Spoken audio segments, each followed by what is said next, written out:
অহিংসা হিংসার প্রশ্নে গান্ধী সব থেকে সমালোচিত একটা স্তরে পর্যন্ত। ভগৎ সিং এর ফাঁসি কেন রোধ করেনি, যদিও উনি চেষ্টা করেছিলেন, আমরা জানি বিভিন্ন উপাদান রয়েছে তার। প্রভাষচন্দ্র নিজে স্বীকার করেছে যে গান্ধী কিন্তু চেষ্টা করেছিলেন ভগৎ সিং এর ফাঁসি রোধ করতে, সেটা এবং আন্তরিক ছিলেন। এটা কিন্তু উনি নিজের বইতে লিখেছেন, ইন্ডিয়ান স্ট্রাগল। ভগৎ সিং এর বিরুদ্ধে দুটো কেস হয়েছিল, একটা হচ্ছে অ্যাসেম্বলিতে বোমা মারা, যেটা বটুকেশ্বর দত্তের সঙ্গে। তার আগে কেস আছে সন্ডার্স হত্যা, এটা দুটো কেস চলছিল। তারপরে গান্ধীর সঙ্গে লর্ড আরউইনের আলোচনা হচ্ছে, এবং সেই সময় ভগৎ সিংরা তখন জেলে। ভগৎ সিংকে ছাড়ানোর জন্য গান্ধী একাধিকবার আরউইনকে বলেছেন, একাধিকবার।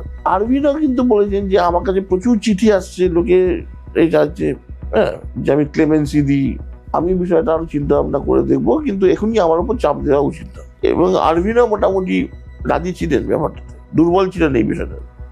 এর বিরুদ্ধে যারা আরউইনকে মোটামুটি সেট করে, তারা হচ্ছে পাঞ্জাবের ব্যুরোক্রেসি, যে ভগৎ সিংকে কিছুতেই ছাড়া যাবে না।